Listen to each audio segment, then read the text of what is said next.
Merci de nous faire confiance, Bande Konangai, Bozaliko, Landabiso, partout à travers le monde, Naba Mboke Keseni, Oyo Bozali, Nazali Nesengo, Yako Pesa Bino Mbote, Yako Saliwe Bino, Yako Zala, très reconnaissant envers vous. Numéro Nyon Soya Sikana MKBZ officiel, et Zali vraiment Kokfuluka, grâce à vous, Bozali, éparpillés partout à travers le monde. Bamisuso Nazoye Baba Mbokate, nous sommes en train de comprendre que la communauté monene ya ba Congolais dans la Norvège. Merci beaucoup. Bande Kumususo, ba Komelingai, Lelo, Bazana, Zimbabwe, na Pesibino Mbote, Bande Konangai, Bozali, tellement ebele que na Pesibino merci, na soutien. Ngai na bino eza contrat ya vérité. Ngai na bino ezali contrat oyo esenge vraiment na rendre bino honneur oyebi na mokili tozali ebele bato mingi bazali na ba chaîne YouTube mais soki omoni na mwa temps moke toye grâce à vous chaîne na biso ezali kokende nazomona na bato ndenge bato bali ko s'abonner en masse, c'est vous. C'est pas parce qu'on est meilleur que les Kabato Moussousou, non, mais c'est grâce à vous, na bolingo oyo, bozali nango pona biso. Mais il y a aussi le détracteur, bato babota mana morilika pona ko décourager nation la première partie. Lui trouveront toujours en toi quelque chose à dire. Attention ce zabie, il faut lukaka côté moko boye pour le balikambo koloba. Je vous suivrai jamais. Donc na kolanda binote nazana objectif c'est moko.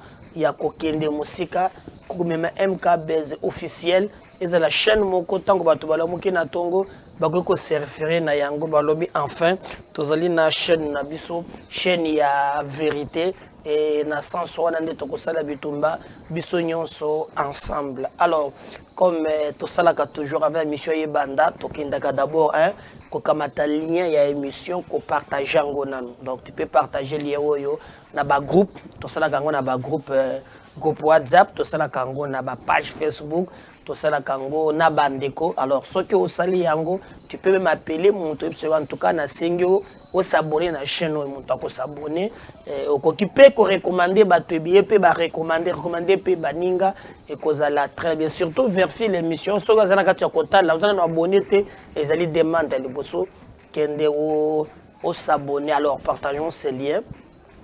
Benga bande ko monsieur Sabango monsieur Lingue Banda numéro ya sika senga bango vraiment ba la connecter mbala mususu azala musala yebite ba to so ba appuyer cloche à notification te bon mon numéro mais yo zanango déjà bo benga na yebisa bande kono en tout cas yebandi ba tebeli ba se connecter ngai toujours nazala ka toujours na mona ndenge bozali ko se connecter j'attends na mona ndenge bozo ya ebele beaucoup de temps en ligne nanu na moni beaucoup mieux belete bobenga bande ko mususu to koma ebele et to bandi vraiment actualité to pe information na biso ya mukolo ya lelo nazozela soki bo ba komi ebele ngai pe na bandi yebisa bato bazali vraiment sur place te en ligne yebisa bango que direct et bandi ensemble avec vous na contrat de vérité ou to signé na bino mungai na koloba vérité alors rien que la vérité parce que oyebi balobi vous connaîtrez la vérité et la vérité vous affranchira. Alors nalingi maintenant to banda lelo to kolobela sujet oyo ezali très important na yebisa kibino Moïse Katumbi akei na Europe. C'est pas encore les États-Unis. J'avais fait numéro moko musala to salaka bande ko mususu bafanda ka bayebaka combien de temps tozwaka na réflexion te mais comment na fandi kaka na kwa pona koloba n'importe quoi na yebisa kibino na mikoleleka kike Moïse Katumbi azoya awa na Kinshasa et tango na lobby Mokolo Landi Bolandi Francis Kalombo a confirmé à lobby effectivement et sengela ki Moïse Katumbi ya ao Je vous avais dit na première émission que tu avais ya na personne qui na date ayeko ya date one. Le démarche oyo bandaki ko sala ezalaki akutana na bato ebele. Azalaki na ba calcul na ye comme toujours ya kroyaka toujours na ba lobbying na ba nini. Mais quand il arrive à Kinshasa, ambassadeur États-Unis à Talissi à lobby est très compliqué pour le moment. Le chemin qu'il faut faire, il faut compléter le chemin à Jean-Pierre Bemba Gombo. Et bon, monaki, tango komaki na temps ya Bemba, iye moko ameki ko pesa ye ko solola na ye, il a causé un ambassadeur des États-Unis et bon monaki positionné komaki na ambiguïté. Ayambi batou, asali boye, azui avion. Azongi Lubumbashi. À partir ya Lubumbashi, oya utaki kuna lobi ono, azokende ko continuer ko sala ba consultation. Bande ko nga bomonaki. Si bomonaki consultation ti lelo batekela ko sala communiquer ata mon côté. Alors, Jean-Pierre Bemba Gombo ayebisaki ambassadeur des États-Unis peut ayebisiye. Il s'est vu dans la situation moko qui est totalement bloqué. Soit à se prononcer Kalongwe, soit à Tikali. Et bon, mon qui est lié. Et même à la démarche, souvenez-vous dans l'émission Moko Tosali, na Ebisa Kibino, qui est la démarche Moko Asali, et Sengela qui maintenant, à Luka, l'olenge yako se justifié. Donc, aloba par exemple que non ye alongwe na likambo wana ya union sacrée mais moya alongwe za te po bato na ye ayeko senga lisusu azonga awa na Kinshasa. Et l'objectif selon ba source, parce que moi je vous donne des informations quand même na bundaka nazo ba information.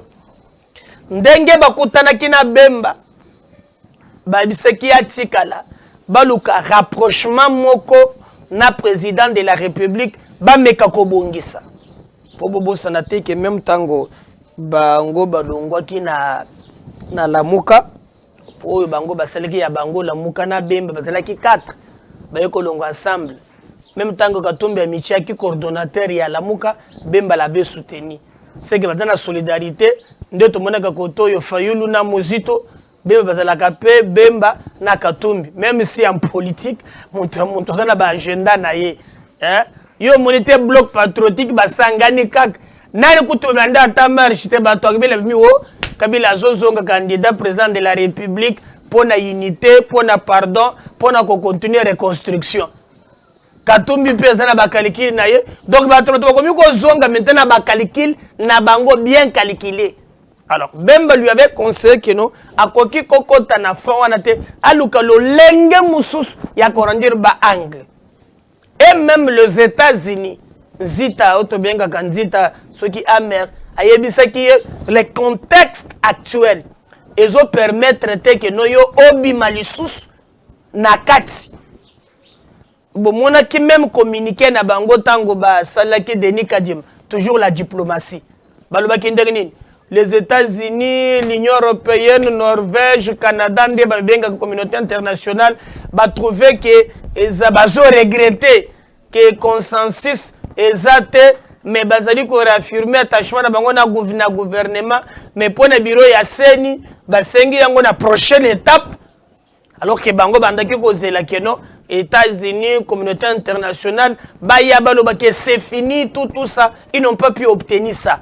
Comme ils sont opposants, comme ils sont opposants au pouvoir, bango bakanisaka po ça aux ala bien politicien bien, il faut que libanda njimayo, parce que la kalibanda. Alors, même ce qui Katumbi que no schéma wana yakobima ekosimbate. Et amekutaki vraiment que akendaki mbangu mingi.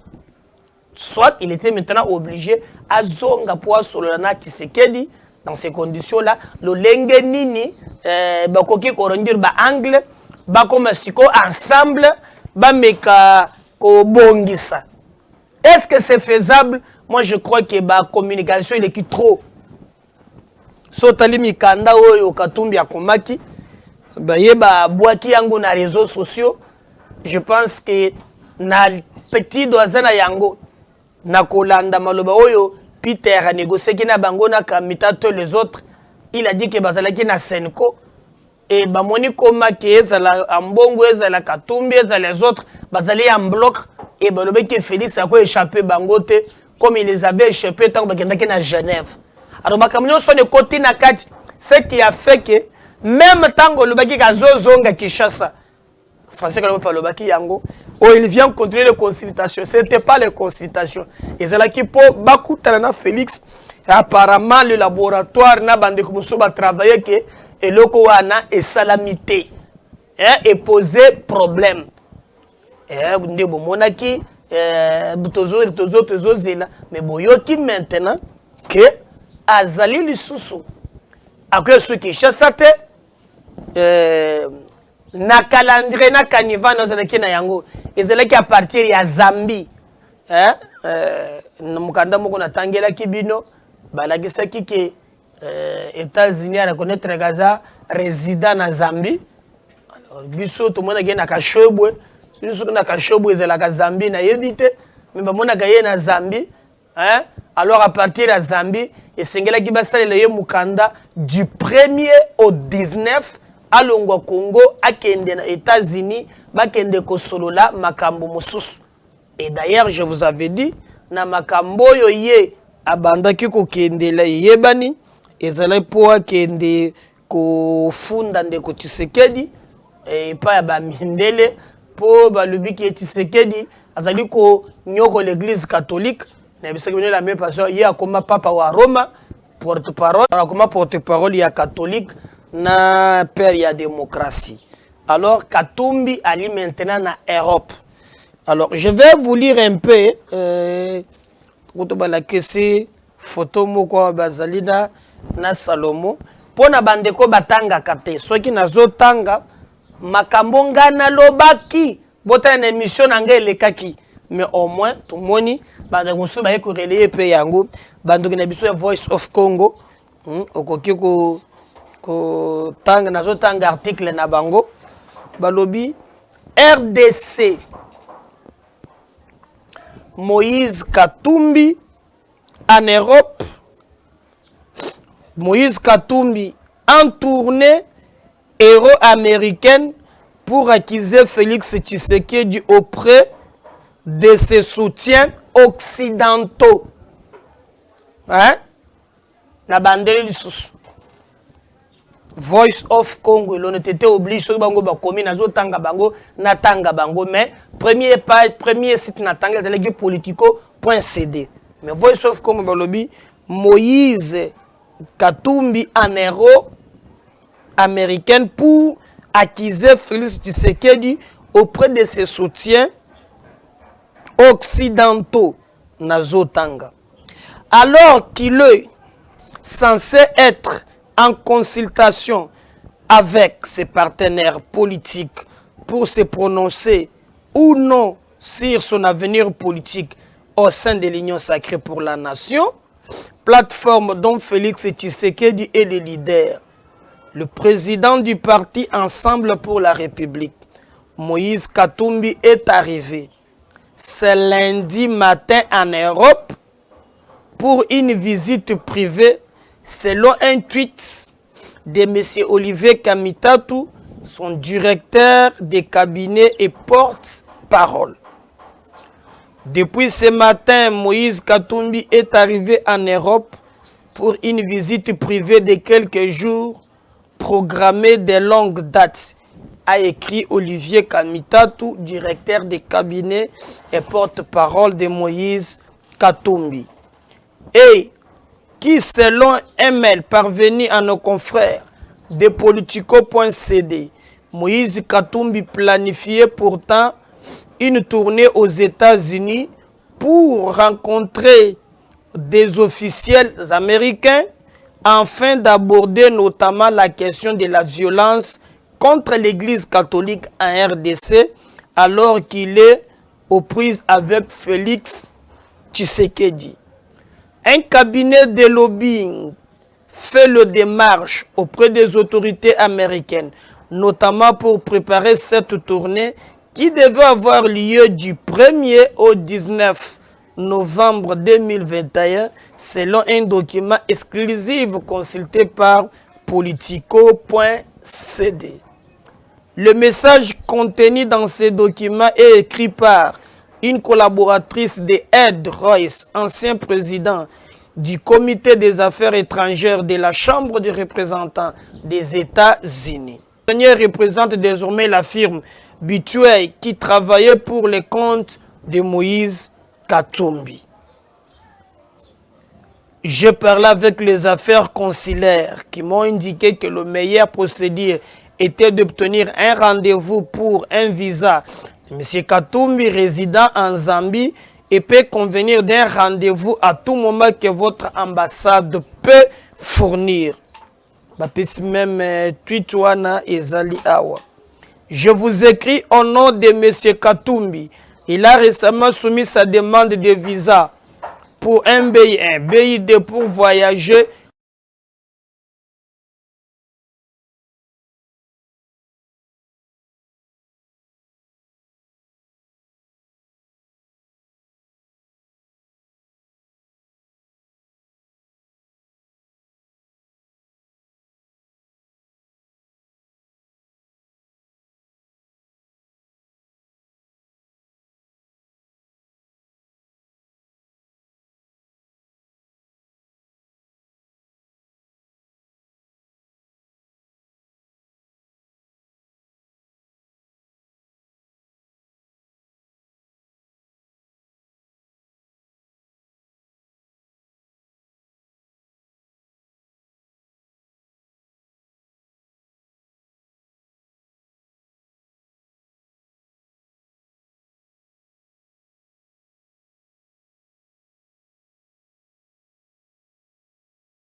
aux États-Unis les dates du 1er au 19 novembre, car il a des réunions urgentes à Washington DC.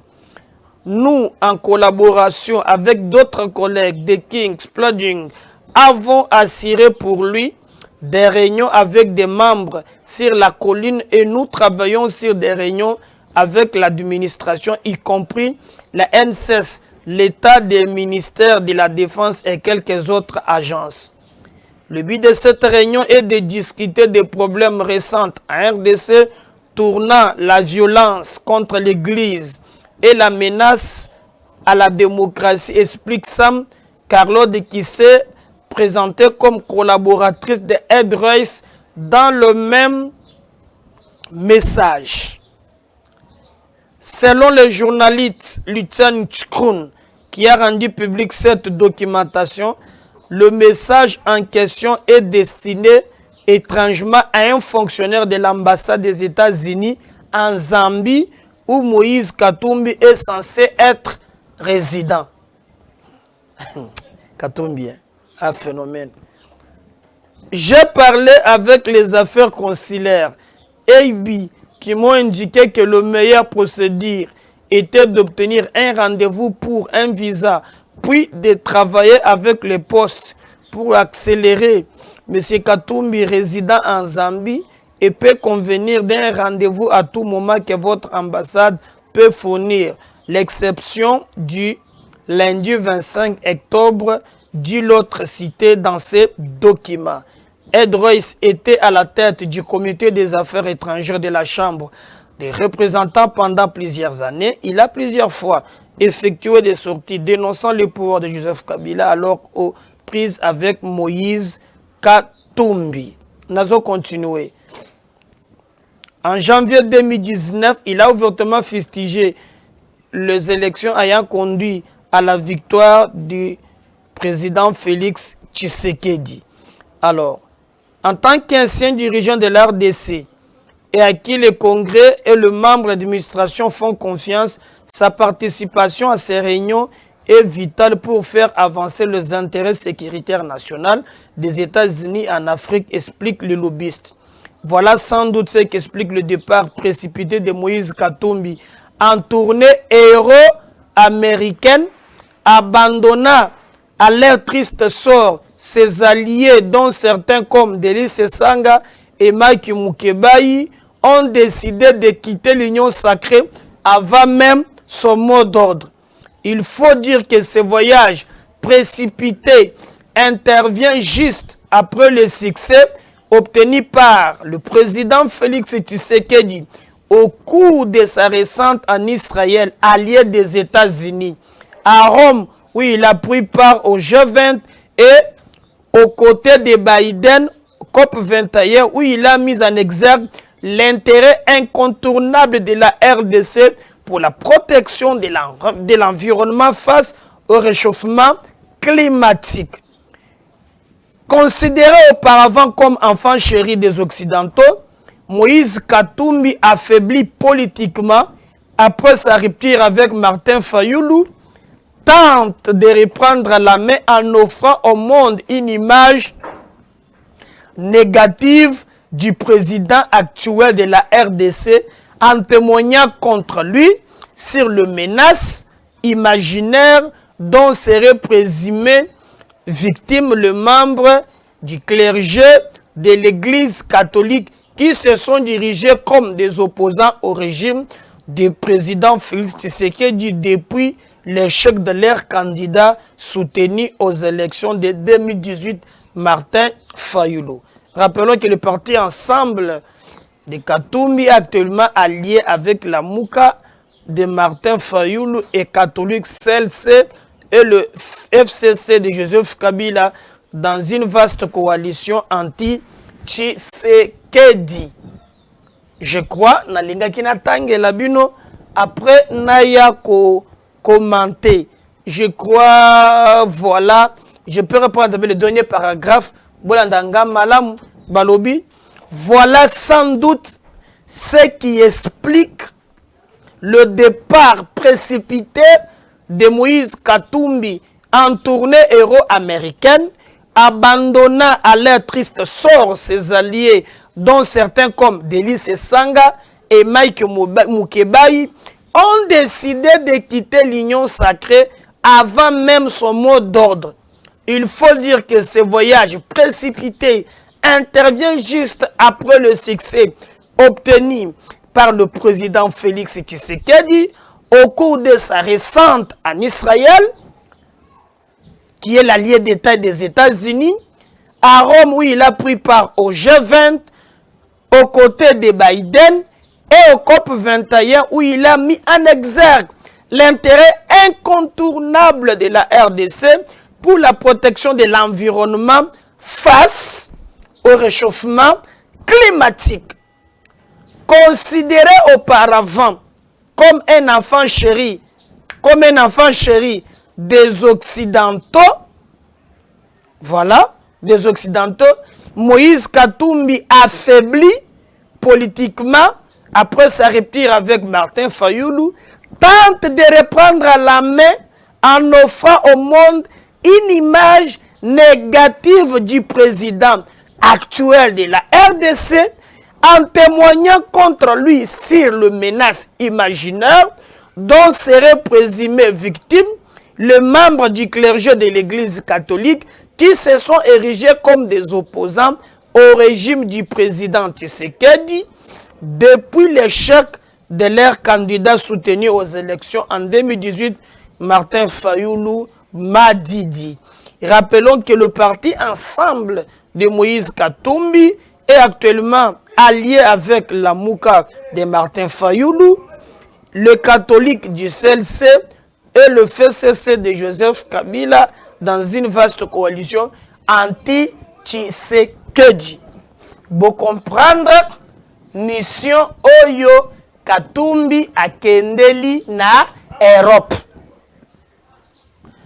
D'abord, pour retenir que ce n'était pas en Europe, ezali kaka musala oyo to belelaka makambo ya États-Unis et bimi oyo na bandeli kotanga lettre wana balobaki ke selon mikanda batindeli bango bakomeli ambassadeur ya États-Unis oyo aza na Zambie et balobi ki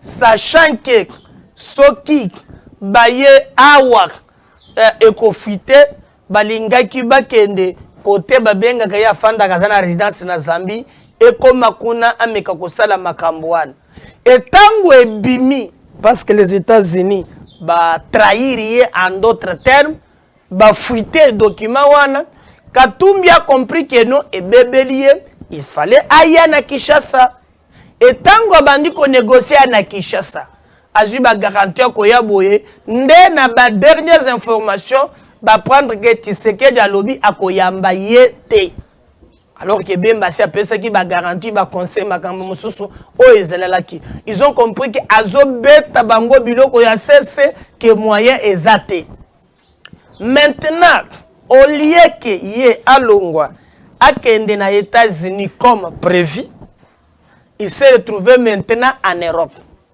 En Europe, akeko sambela na makambo ya ba juif a tweeté même alobi na akeko sambela vraiment na losambo na ngai na sengi bakoko ceux qui j'ai prié pour mes ancêtres mais aussi pour na kimia na Congo. Nzoka Olivier Kamitatu aye vraiment que ça là moi je vais vous lire maintenant comment il a tweeté. C'est Katumbi Alobi.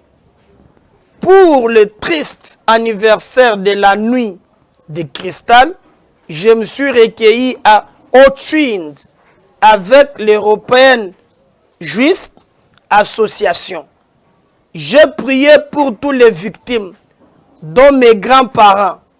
N'oublions pas, n'oublions jamais cette folie meurtrière, œuvrant toujours pour la paix en République démocratique du Congo et partout ailleurs. Quand il s'est déplacé, à Commune Europe, Kuna, à Keko Sambelena Makambu Yaba Juif, où il y a sali prière, à l'obé qu'à se recueillir na yango, à Kanisi Bakoko Naye, mais à celui que Kawanate, à Zapena Likanisi Yamalamu, pour na bateau na Congo, na partout ailleurs à travers le monde. Donc ce n'est pas maintenant le col na États-Unis, le col est frité, le col est tolobeli yango a beti suko virgule aye a commis na Europe et muto alobi kuna ezali monsieur Kamita to alobi ezali voyage bazo kango na tango molai. Je vais vous poser une question.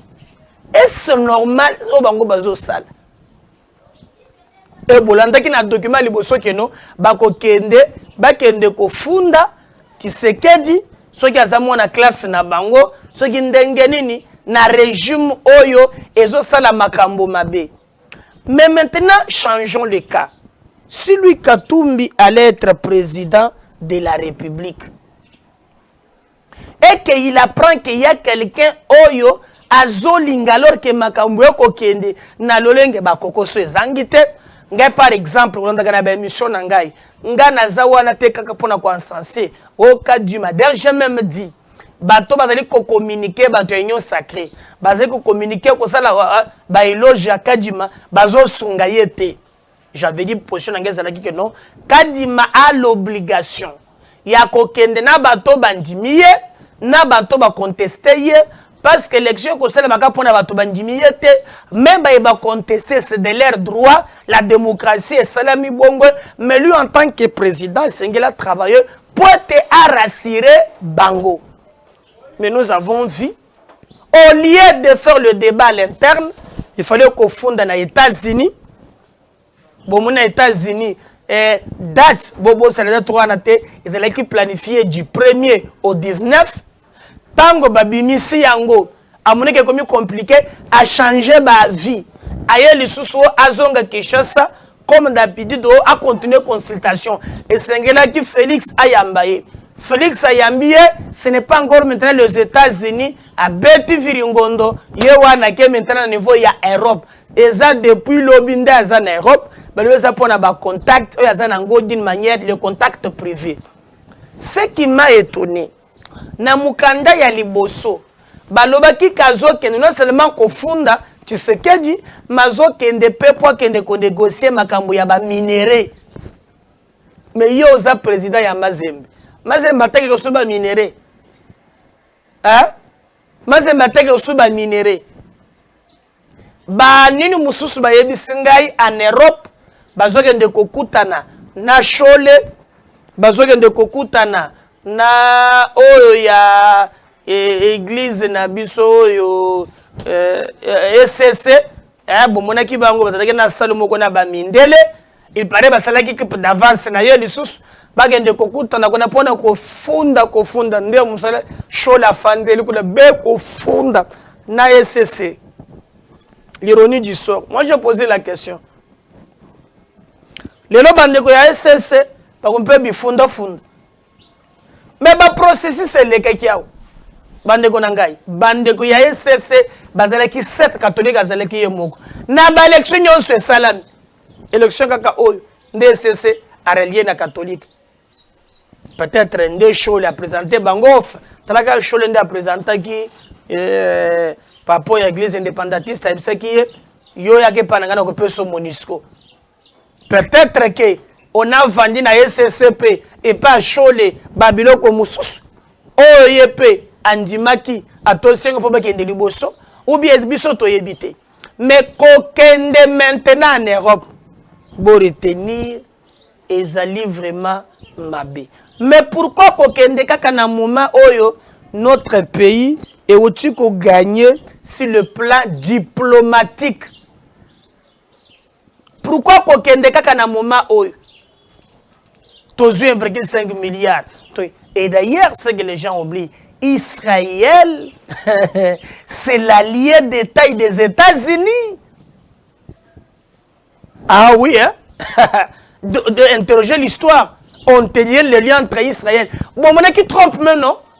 Il est allé même construire Jérusalem. Les femmes maintenant que Katumbi et les autres, baza bloqué parce que le lobbying qui est maîtrisé, kokende kokosaka kosaka, dernier succès Tshisekedi a sali sur le plan diplomatique, en tout cas il s'est payé ça qui bangote.